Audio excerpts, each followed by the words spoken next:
Well, howdy ho! Welcome to day 11 of B Movie Euphoria's 31 days of horror, y'all. This is for real. This is the big time. We're getting down there. We only got 20 more days till Halloween, and boy, am I excited. Whew! Alright, so today, as you might guess, we got a little movie from the Lone Star State. Alright? A little movie called Leatherface, Texas Chainsaw Massacre 3. What? Alright, come here. Say hello to everybody. Here's Devo.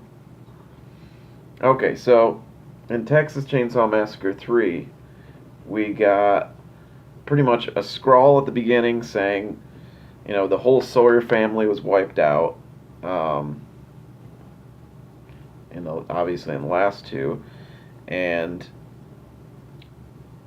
basically everyone was captured or arrested, and they found out that one of the members of the Sawyer family, they were just like, oh, okay, Leatherface is just his other identity. So they just kind of assumed Leatherface was captured or dead, and they don't have to really do anything more. So this one starts out, and we have boyfriend, girlfriend, or ex-boyfriend, girlfriend, and they're driving road trip down the road. It's hard to care about these two people because they're not really that interesting, and I don't know. But anyway, so they're driving down the road. They're talking about how, this is going to be their last time together before she goes off and, does her own thing. And it's a little sad. It's kind of a depressing way to start off the film, but whatever. Then right off the bat, we kind of this is the real interesting part of the film. The rest of the film is kind of like peters off a little bit, which is surprising for a Texas Chainsaw Massacre film. But it's really disturbing. So while they're driving through the Texas road, they get they're listening to the radio and everything, and it's talking about just this huge emptied out pond filled with just bodies, piles and piles of bodies, and they're like describing it and everything, and finally they get to a roadblock on this road, because right on this road is where they found this, this empty pond, and then they show all these bodies, and they're like pulling out chunks of human chunks, and but what's really gross is they show you this like pile of bodies, and there's like this fat that's bubbled up, and the boyfriend starts talking about, all this shit he knows about, like how when you putrefy, your skin becomes this like poisonous goo, which I'm not exactly sure that's correct, but still, it's really fucking gross. So they keep driving, and eventually they hit this gas station where there's this creepy like one-eyed guy, and he's like, yeah, I'll pump your gas for you. I'll pump your gas good. The weird thing is his name is Alfredo, and I'm like, there's nobody named Alfredo in Texas. Which maybe there is. It just seemed like a weird name for me. Anyway, so he's all right, bye. So he's pumping their gas and acting really weird, and then Viggo Mortensen comes out of nowhere, and he is basically pretending like he's passing through town, but we already know, at least I already knew, that he's going to be part of this family.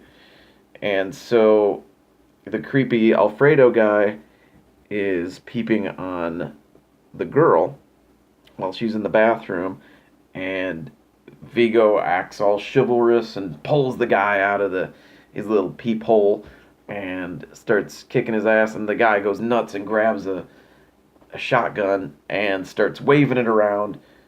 And before all this happened, Vigo and the boyfriend were talking about this special road that could get you to where they're going a lot faster, even though they looked on the highway, and the guy's like, that it looks like exactly the same amount of distance. But anyway, so when the gun's going off and everything, they're like, we're gonna take this road because we're gonna get there in the. And so, of course, this road is just, the road of death. Because as soon as they start going down it, they start getting chased by this huge pickup truck. And they end up running right into our new character, Ken Foray, the great Ken Foray, who, if you don't know who it is, it's really sad, but it's not surprising because he was in the original Dawn of the Dead, one of my favorite films of all time. And I remember back then when I saw him, I was like, this guy is the action hero. And then I never saw him in anything else. He's in a couple smaller things, like he's in From Beyond, Stuart Gordon's From Beyond, and he has a great character in that. And this, he's good in too, but it's just like he's so underutilized that it's such a sad thing because he's a lot of fun to watch. So they end up running into each other. Leatherface is out, and he's got his saw, and he's going nuts. And then they meet up with this girl that, at the beginning of the film, there's this whole montage of Leatherface making like his new mask, and then like putting it on. And there's this girl like watching him, like obviously this disturbed person that is one of the past victims that got away or something. And the reason why they did that beginning like that, where he's sewing the face and everything like it. By the way, I got pizza before this movie.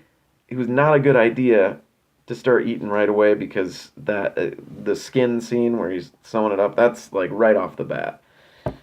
Anyway, so he's doing this. The reason that they did that was that New Line just acquired the Texas Chainsaw series, and we're trying to like do an homage to the Nightmare on Elm Street, where Freddy is sharpening his claws and everything or whatever. So they're out in the wilderness, they're being chased by just everyone. Eventually, we get back to the house, and the boyfriend's knocked out, dangled upside down. The girl is tied up and just screaming. She has a pretty good scream. I think a big important thing that we tend to forget about in horror films is the scream. We need great screamers to make a great horror film, and I believe that. But so she's tied up, and then we start meeting the rest of the family because the old family all wiped out, all gone, except for Leatherface and Grandpa. Grandpa's still around, but he is clearly, like in the first film, he's still kind of like, they're still feeding him blood and everything. He is definitely dead. He is a corpse. He's a total corpse. He's got like blood in his mouth because they're still probably like feeding him blood. And, but yeah, he is totally dead. And then we meet this Tinker, which is another redneck guy who's like, seems like the same age as Vigo, but Vigo calls him Sir, like he's, I don't know, more important somehow. Then we got a little girl, just an evil little girl, never explained. And then we have Mama, who's in a wheelchair. She's got a voice machine, and she's really creepy walking around. So I guess there was an extended family that we never really saw in the first or the second movie. Ta-da! Here they are. And so we see that. This is the one thing that kind of bothered me in the film. They're preparing the boyfriend to be eaten. And they have this, like, kind of semi-elaborate Rube Goldberg killing device when he's like hung upside down, and they just, it's this big old hammer that's strapped up, and they just pull a lever, and it just knocks him in the head. And I'm just like, what the fuck? You're all brutal, cannibalistic killers. You can't smash somebody in the head. You have to like create some sort of device to like knock him. It made absolutely no sense. But yeah, there's it's pretty much what you would kind of expect from a Texas Chainsaw Massacre movie. Not a lot of surprises. Sadly, this movie is kind of bereft of gore. Like, all of the good scenes are cut out. Whatever, like, Leatherface is going in to, like, chainsaw somebody, you don't see it. Whenever somebody is about to get killed, the camera turns away. We don't see that. And apparently this movie was submitted to the MPAA 11 times. 11 times. And then sent back, and then they would send it to MPAA again, and then they would send it back, and all this original footage was cut, so it's not the fault of the director, who incidentally was fired 2 weeks into production, and then rehired because they couldn't find anybody else. Yeah, it's all right. It's not as annoying as the Matthew McConaughey, Renee Zellweger Texas Chainsaw that came after this.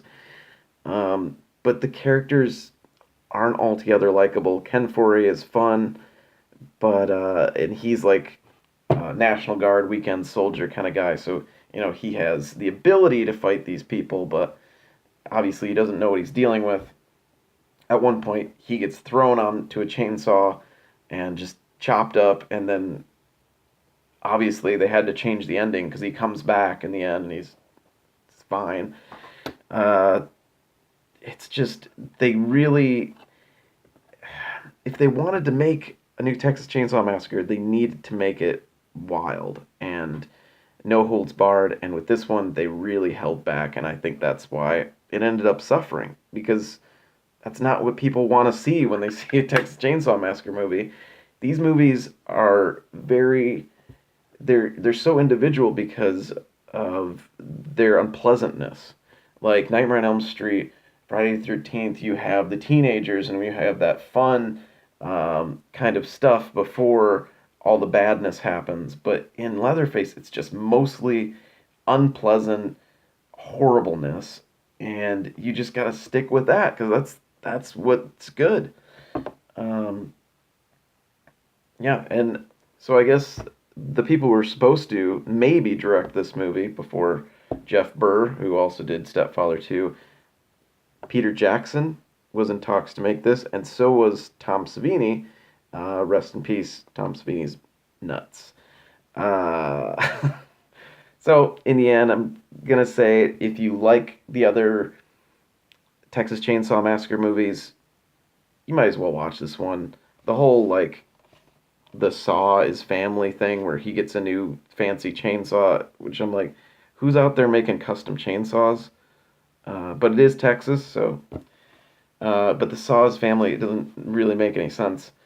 It's just not that gory. It's not that frightening. So I'd skip it, honestly. It had its fun moments, but not fun enough. So it wasn't terrible, but I didn't really dig it. Anyway, thank you for watching yet again. I'll see you guys tomorrow on the 12th. We're almost to the 13th, and that's going to be a special one, I think. All right. Have a good one, y'all. Y'all come back now, you hear? Thank you.